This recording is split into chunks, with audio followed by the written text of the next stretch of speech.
ఈ రోజున ఈ కార్యక్రమం నిర్వహించడానికి గల ముఖ్య కారణం ఏమంటే ఆంధ్రప్రదేశ్ రాష్ట్రంలో ముఖ్యమంత్రి చంద్రబాబు నాయుడు, విద్యాశాఖ మంత్రి లోకేష్ గారు వారికి నచ్చినట్టు విధంగా వాళ్ళ రెడ్ బుక్ రాజ్యాంగం ఏదైతే చెప్తా ఉందో దాని ప్రకారమే జీవోలు విడుదల చేసుకుంటూ పోతా ఉన్నారు.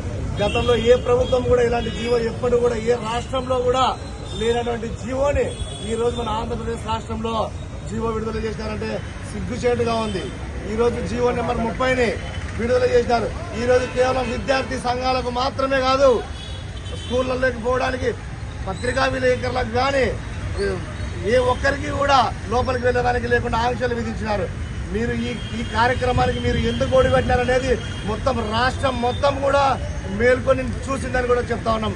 ఎందుకంటే మొన్నటి రోజున వైఎస్ఆర్ కాంగ్రెస్ పార్టీ ఆదేశాల మేరకు వైఎస్ఆర్ విద్యార్థి సంఘం అన్ని హాస్టళ్లు పర్యవేక్షించింది. ఎప్పుడైతే పర్యవేక్షించి మీరు చేస్తున్నటువంటి అటువంటి మోసాలను కానీ మీరు విద్యార్థులకు అందించలేనటువంటి పథకాలను ఏవైతే ఉన్నాయో అవన్నీ కూడా ప్రభుత్వము చేయలేనివి కూడా విద్యార్థి సంఘాలు బయటికి తీసుకొని వచ్చింది.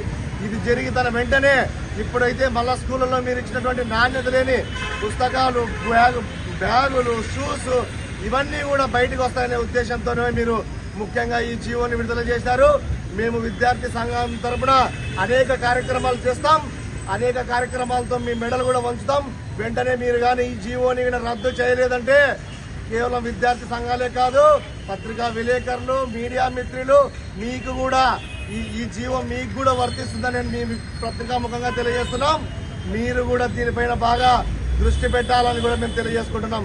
ముఖ్యంగా జీవోని వెంటనే రద్దు చేయకపోతే మాత్రం రాష్ట్రంలో అనేక రకాలైనటువంటి విధ్వంసాలు కూడా జరుగుతాయి.